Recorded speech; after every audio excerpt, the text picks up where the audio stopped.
Hi, this is video number 293 or 283 rather. Getting ahead of myself here.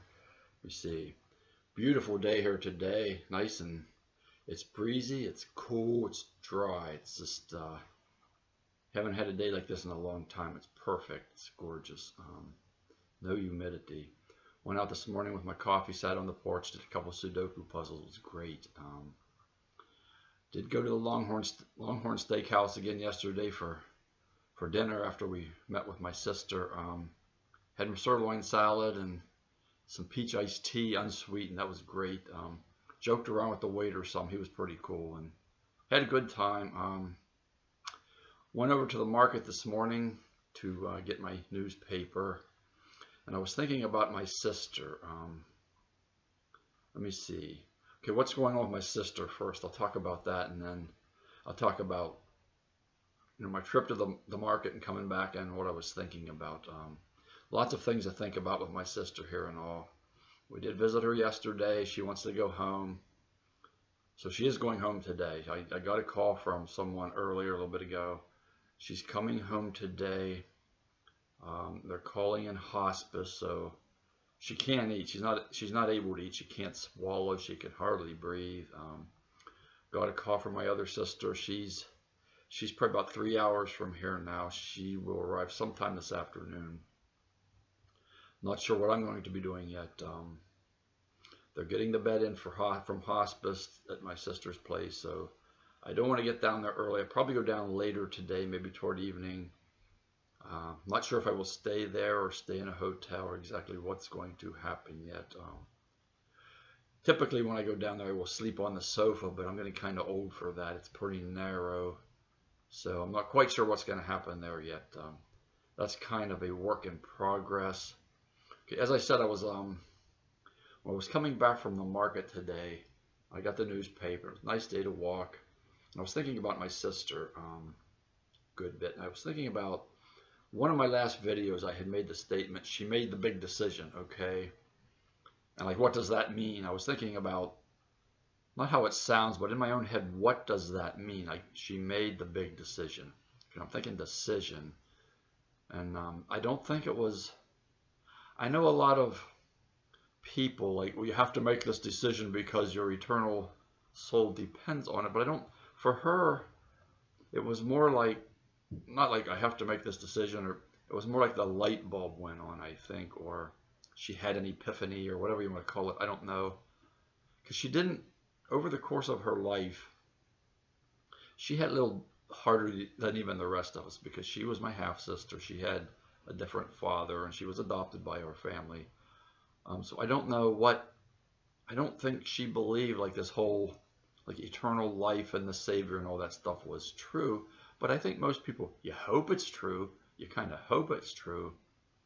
And I think she had a great hope because of her son, Rick. I talked about my younger nephew who died a few years back. I think it's been 5 years now, actually. And she had seen him. He had like a spiritual experience, I think. He never was one to have faith or pray, but she saw him just days before he passed on his knees praying. So I think that affected her in some way and sort of made her believe that, like, well, if Rick had some experience, maybe there is something to this. So she at least kept the door open to thinking like it could be true. But the funny thing is, now I can tell she knows it's true. She knows it. I could see it in her eyes yesterday. I can hear it in her voice. I don't even have to ask her. I can tell, like, she knows. She knows. She's at peace. I got into her room yesterday, and the first thing she said to me was, I'm not letting them put that tube down me. I don't want, she doesn't want the biopsy and all that. She just, I want to go be with Ricky. It's her son. And I just said, I understand. When I get in there, her husband was in there, and he kind of is like giving her, I don't know if he's giving her a hard time, but like, I don't think he understands being so tired and weary you just kind of give up. I don't think he quite understands that. And I just said, I understand, because I do. Anyway, I was thinking about like what I was just talking about here. Like, you sort of want to believe and you don't really believe, but you hope, okay? And I was thinking about my own withdrawal experience, actually. It's kind of strange. So I remember for the longest time, I did not believe, like all the success stories I read and everything, I did not believe them. I didn't. But they were my source of hope. They were like, well, maybe it's true. It could possibly be true. So I'm hoping they're true, but I'm pretty sure they're not. But then when I started getting like the glimmers of like feeling better every now and then, I would like start to feel better at different times. I thought they might be true. All of these success stories, what they're telling me, might be true. And then I got to month 14, 15, Eli, my grandson's birthday, his first birthday party, and I knew I was going to be well. I knew the truth. I knew it. I didn't anymore have to doubt it or even believe it. It was like I knew it. It's kind of, so there's an analogy there. It's like my sister, I can tell she knows. She doesn't come out and say, you know, like religious things and all that. She just knows. I can tell. I can hear it in her voice and see it. And that's pretty cool. I mean, still we got to go through some stuff here, and there'll be tears and all that. But you know, she's looking forward to seeing Rick, her son, and that day's going to happen. I'm sure of it. Anyway, see what else here. Okay, I did get let's see. Oh, I got a message on Facebook. I do want to talk about this a little bit. And it wasn't, I got a message from someone I want to thank, Catherine. I got a message from her. She sent me, it was a beautiful message, and it was about, you know, she's sorry that what's going on in my family, with my sister and all that, how sad it is. And she related part of, like, her sister, I guess, passed some time ago, and they were just, she shared beautiful words with me. It was just amazing. And the compassion, I could feel it, kindness. And to me, that's proof that she's still in there, that the most beautiful part of a person, I think, is like from the heart. It's like we might be going through suffering and this and that and the other, but the beauty of people is there's still that thing in there, whatever you want to call it, your spirit, your soul, or whatever. And what she wrote to me was just really, really nice. But anyway, as long as that's in us, that thing, it's the most important thing in the universe, I believe. It's like a heart of love, a heart that recognizes other people's suffering and will put theirs aside and give tenderness and show tenderness, even though they're suffering too, and it's really, really hard. And it reminded me of a quote from Saint Clare, and I actually have this, like on the notes and stuff here, that's at the top of like the video number and stuff. I have this quote from Saint Clare of Assisi, yeah. Love that cannot suffer is not worthy of the name. And that is very profound. I've thought about that many, many times over the last couple of months, that, you know, to really have true love and the right kind of love, it requires suffering. It really does. And I know Catherine, she suffered a lot. She has. But she has a lot of kindness and love inside of her too. And I've noticed that with a lot of people in withdrawal. They're able to put aside their own suffering and help somebody else through, give them a hand. And it's that hand that's important. It's like, even though you feel really crappy, and as long as you have in your heart that you're able to lend a hand to someone else going through something too, then that's pretty cool. And that really, to me, that's what our existence is about, really, on this earth and probably after this earth. Anyway, let me see. I got 2 emails. One I got just maybe an hour or so ago. And these are 2 different kinds of emails. These are, I've never talked about either one of these things. Okay, the first one. Don, after listening to your latest video, I am very confused concerning your belief about titrating another drug while still feeling horrible physical mental symptoms. I am 12 months off clonazepam with bad symptoms daily. I started my titration from Ambien, a 6-month titration, and have been off it now for 2 months. It seems my symptoms have increased. However, Belissa, Dr. Jen, and yourself, plus other experienced people who have recovered, recommended I begin to get the Ambien out as soon as possible so I could begin profound healing. Is Ambien different somehow? Maybe a drug which is recommended to try titrate while in the throes of withdrawal symptoms. I've asked this question before. I guess I'm not sure where you stand on the subject, even though I thought you were on the same camp as Belissa and Dr. Jennifer. Maybe you can email me with what you have heard from other people's experiences with Ambien, a Z drug, withdrawal. Very few people discuss their Ambien withdrawal, and it's like I'm the only one experiencing these symptoms. Every day is a new day of horror. Thank you for helping us. Okay, this is a really, really good question, and one that I've never actually talked about before. But in some ways, it's my bad, okay, because I assume, he asked the question, I assume that everyone knows a Z drug basically is, it's not structurally a benzo, but it acts very, very much like a benzo. It might as well be a benzo. It binds to the same binding site on the GABA receptors. It affects the GABAergic system. There's no question of that. So in reality, and a lot of people, you'll find a lot of people sometimes are taking benzos, a benzo plus one of the sleeping pills, one of the Z drugs, Sonata, Ambien, Lunesta, Imovane, one of those. A lot of times you will find that too. And when I talk about not coming off other drugs, I mean non-benzo drugs and non-Z. To me, and I've never actually said this, and this is my fault really, a Z drug to me is a benzo. I mean, structurally they do have, I've talked about the Bay region in the molecular structures. Like all benzos basically have this Bay region. Z drugs have it too, but structurally, the rest of their structure is different. But it has this certain region. It's probably the region that is used for the binding at that one particular site on the benzo or on the GABA receptor. So he asked the question, what was it? Let me see. Maybe a drug which is recommended to titrate while in throes of withdrawal. Yes, it is. Because to me, in my mind, and in Bayless's mind, and Dr. Jennifer, and a lot of people, like, it is essentially a benzo. It does the same thing a benzo does, but technically it's not a benzo. It's called, there's another name for that particular kind of compound.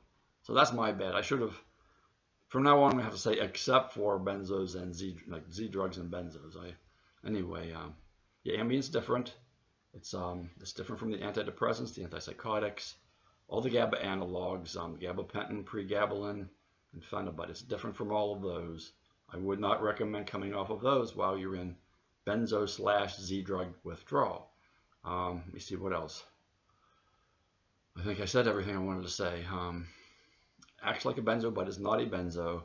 Okay, in the Ashton manual, in table 1, okay, and that's for benzodiazepines and similar drugs, okay, and Ambien and some of the other Z drugs are there.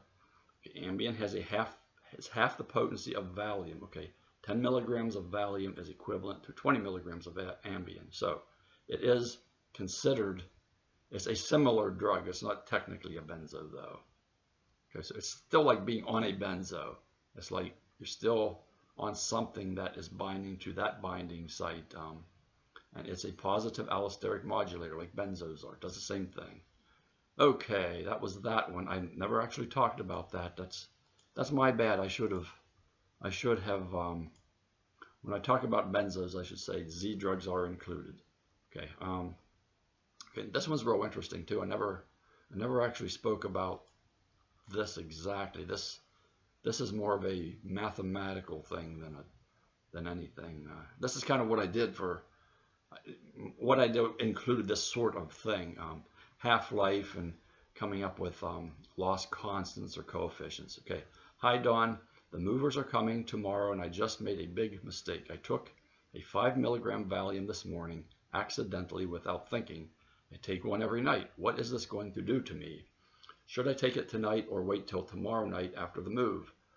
I'm panicked about what this will do to my brain. Have I just ruined my taper and hold? Thanks for your counsel. Okay, this is very interesting. So I got my scientist brain out here a little bit. So, okay, I said, hello, you haven't ruined it at all. I did a bit of calculation to see what the best course of action is. Okay, table 1 of the Ashton manual gives a half-life range for Valium of 20 hours to 100 hours.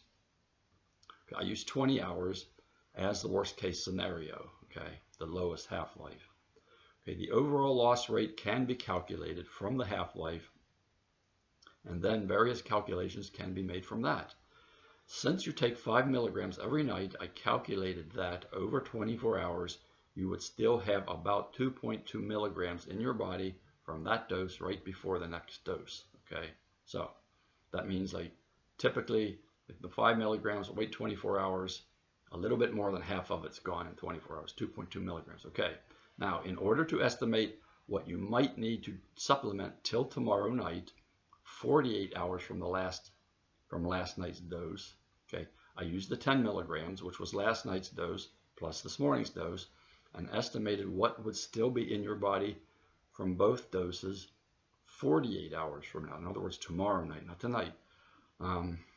That resulted in 1.9 milligrams. In other words, there would be only 0.3 milligrams less than if you had waited to take the 5 milligram dose tonight. Okay, 2.2 milligrams compared to 1.9.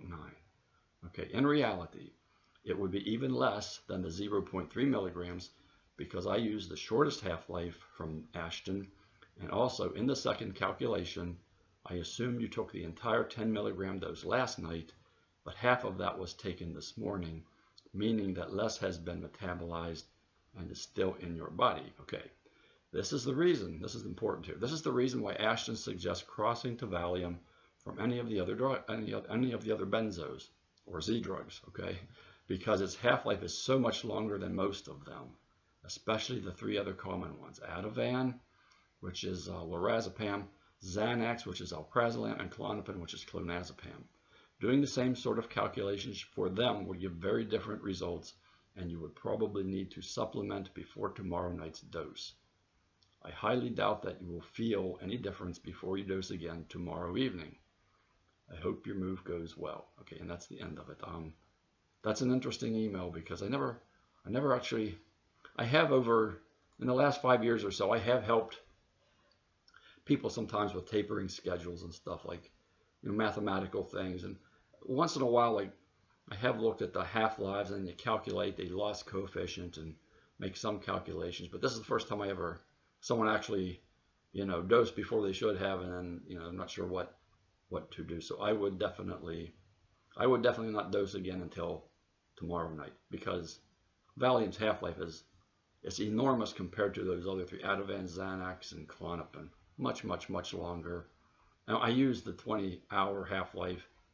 In reality, it's probably considerably longer than that. So depending on what kind of metabolizer you are, different people metabolize these drugs over different amounts of time in different ways. So that's that. You see what I got? I'm only at 17.5 minutes. This is going to be a shorter one than usual. So tonight, I'll probably be going down to my sister's, meet with my other sister too. I don't know what exactly to expect. I don't know if I'll stay down there overnight. If I do, I may stay in a hotel. I don't know. I'm not a big fan of sofas anymore. I did a lot of that in my life. I don't need that. Slept on the floor a lot too in my life. Too old for that. 63-year-old bones they don't agree with hard floors anymore. See what else. My nephew probably be out there. Her other son. Haven't seen him in probably 2 years or so. My brother probably, I think he was going to come down to the hospital today to see my sister, but she's not going to be there, so he probably will be out there at some point today, and his wife. So I'm not exactly sure what's going on here. I will probably be spending a good bit of the week with them. Had to cancel tomorrow night with Harold. I let him know what's going on. He's praying, so that's cool. I thanked him for that. And whoever prays out there, pray for us, because this is hard. Going to be spending the next few days probably. My sister cries a lot. She gets all teary-eyed and that. So we'll probably be talking about the old days and the old times and different things that happen in our lives and so forth. So okay, see what else I got here. I got anything else? I think that was it. So I don't know if I will be on. Depends what happens. If I go down and stay in a hotel, probably have internet access there and I can do whatever. I don't know. If I stay at her place, I don't think she has internet access where she lives, so I won't be doing a video. Or I could go down there and then drive back, you know, tonight, and then during the week go down in the morning and come back in the evening. It's hard to say yet. I don't know what exactly is going to happen. My younger sister, who's actually older than me, she's the younger of my, well, actually 3 sisters. Well, no, she's like the middle one, I guess. She'll be coming home soon, and I'm sure I will be getting a phone call from her. And then then I'll know what's going on. So anyway, I'm about at 20 minutes. Don't know what to expect as far as videos, so we'll just have to see what happens. Anyway, you got 20 minutes this time. I'm getting better at keeping it shorter, I guess. I had those 2 emails, and I did get another email from someone. It was very, very general. I'm waiting kind of to hear back from her and her story and so forth, and maybe I will share that at some point too. So anyway, as always, I'm right here, and I will be right here. Bye-bye.